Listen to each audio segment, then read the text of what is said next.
Okay, चलिए हम लोग नेक्स्ट आगे बात करते हैं। This is very important topic and this is the positive and negative potential energy. When we say that कि द गिवन पॉजिटिव एनर्जी या energy stored by the body is positive and when it is negative. तो हमारे पास एक M है, हमें पता क्या करना है। हमारा क्वेश्चन है कि how we decide whether the potential energy of an electric charge और an object in an electric field. जब हम बात करेंगे इलेक्ट्रिक चार्ज की तो that will be placed in an electric field, और अगर हम बात करेंगे किसी ऑब्जेक्ट की तो that will be placed in a gravitational, that will experienced the gravitational force is positive और नेगेटिव। हमें यह बताता है कि हाउ विल डिसाइड कि the potential energy acquired by the two charges when they are placed in a electric field is positive or negative, or when we say that the potential energy of an object in an gravitational field or experienced a gravitational force is positive or negative। ये हमें समझना है। तो सबसे पहले हम charge की बात कर रहे हैं। We are taking the case of the electric charge. तो in case of electric charge, case of electric charge की हम पहले बात कर रहे हैं, which is placed in electric field. Electric charge के बारे में आपने क्लास 10th में पढ़ा होगा। We have the two types of the charges. एक हमने ले लिया है एक positive charge, you see this is the positive charge and around this, ये मोर डिटेल में आप क्लास 12th में पढ़ेंगे what is the meaning of electric field.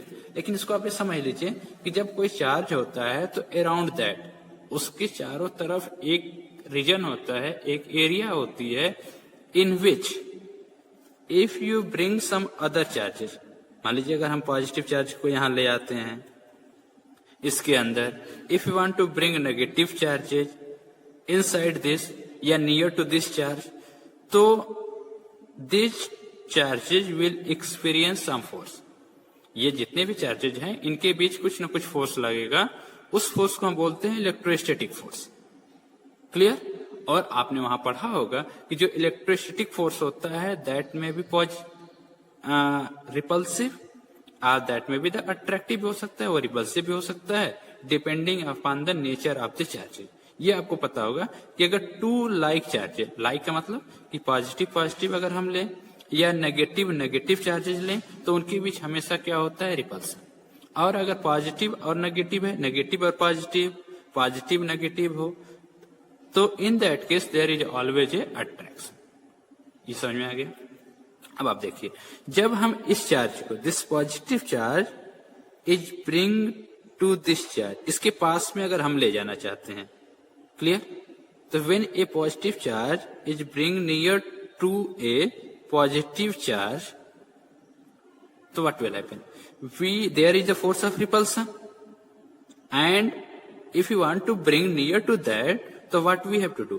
We have to do the work. हमें इस पे काम करना पड़ेगा, हमें इसके पास ले जाने के लिए हमें फोर्स अप्लाई करना पड़ेगा। तो when we are doing the work on this, so what will happen?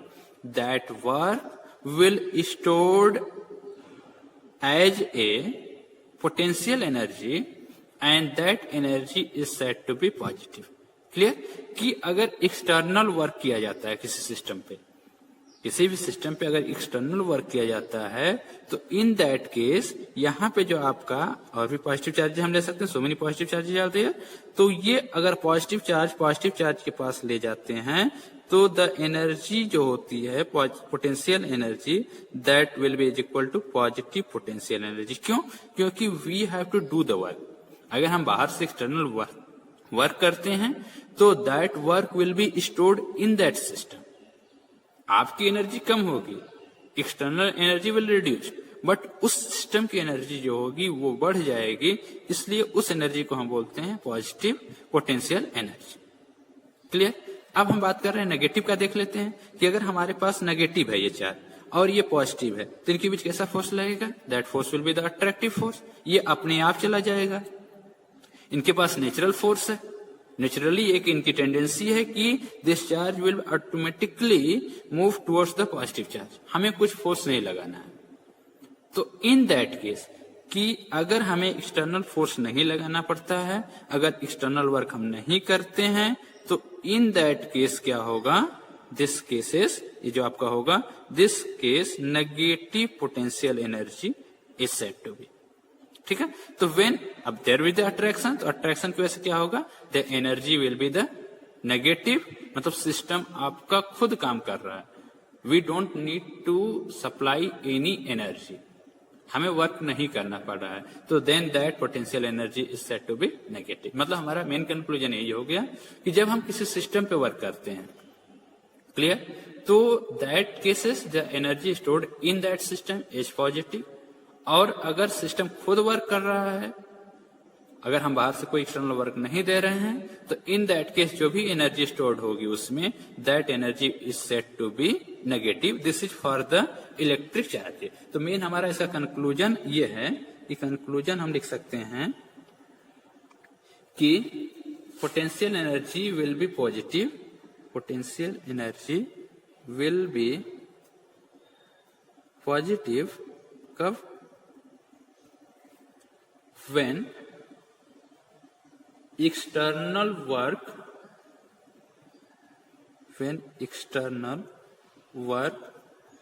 is required, when external work is required to get the charge to the given location.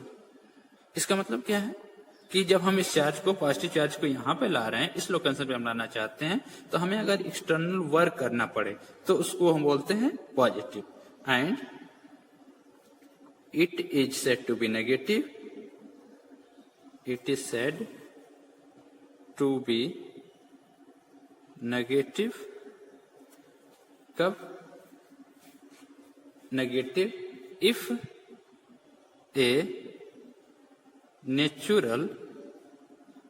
a natural force of attraction, natural force of attraction exists between the two charges, exists between the two charges, between the two charges, and hence no external work is required to be done to get the charge to the given location, to the given location। ये हमारा main point है।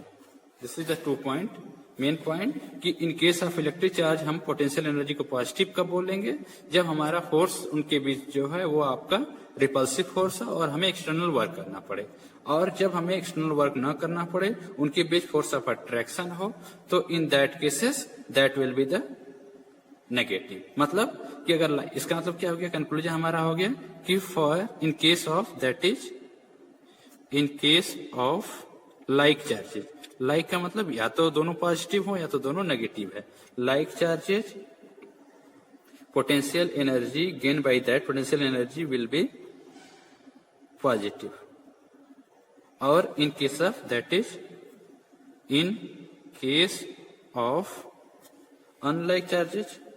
unlike charges potential energy is negative। ये हो गया। तो this is whole about कि weather when we decide कि potential energy of an electric charge in an electric field is positive और नेगेटिव। अब हमारा दूसरा है कि कोई ऑब्जेक्ट है and that is placed in a gravitational field, मतलब कि उसके ऊपर ग्रेविटेशनल फोर्स लग रहा है। तो in that case how will decide that कि पोटेंशियल एनर्जी पॉजिटिव है या नेगेटिव है, इसको समझते हैं। चलिए हम मान लेते हैं कि हमारी अर्थ है, दिस इज द अर्थ। आपको पता है कि earth is always applied a force on any body which is placed near to it. जो भी इसके पास है, इसके ऊपर है, तो अर्थ हमेशा एक force of attraction will be provided that. तो अर्थ की वजह से एक फोर्स ऑफ अट्रैक्शन लगता है, इसको F into F attractive, F attraction, या इसको बोलते हैं ग्रेविटेशनल फोर्स, माना F attraction gravitational force, gravitational force, force which is attractive. ठीक, तो अगर मान लीजिए हमारे पास कोई एक बॉडी यहाँ पे है, किसी मास की मान सकते हैं, एम मास की है, it is placed at A height h from the surface of earth, और अर्थ का सरफेस में हमने एक ले लिया radius of earth RE, RE is the radius of earth, ये इसके सेंटर से ये डिस्टेंस हो गई, this is the centre of earth, और यहां से h हाइट पे कोई ऑब्जेक्ट है। तो आपको हमेशा पता है कि this body will always experience a force of attraction, और मतलब क्या होगा, this body will automatically move towards the earth. आपको मूव नहीं कराना, आपको फोर्स लगा के वहां पे मूव नहीं करना पड़ेगा। Means due to the force of attraction, due to force of attraction which is always force of attraction, due to the force of attraction of earth, इसको ग्रेविटी भी बोलते हैं, that is due to gravity. ठीक, body will automatically move, there is always the body will automatically move towards the earth due to force of attraction. No external force is required, force is required, that is no external work is required to do to bring a body in gravitational field, gravitational field मतलब ये gravitational field के अगर अंदर आप लाना चाहते हैं किसी भी बॉडी को, तो you don't need to apply any forces, that's why that is potential energy, इसको बोलते हैं gravitational potential energy, gravitational potential energy is always negative. हमेशा ध्यान रखिएगा, ये हमेशा नेगेटिव आती है। आप आगे के चैप्टर में पढ़ेंगे, ग्रेविटेशन चैप्टर है, वहां पे हम देखेंगे कि पोटेंशियल एनर्जी का जो फार्मूला आता है वो आता है G, ये आपने क्लास 9 से पढ़ा होगा, ग्रेविटेशनल कांस्टेंट, ये mass of the earth, this is the mass of the body, और ये होता है RE प्लस H। H क्या है, this is the height eight which the body is placed, and RE is the radius of earth. There we are using always negative sign because there is always gravitational force कभी positive हो नहीं सकता, attract repulsive हो नहीं सकता, इसलिए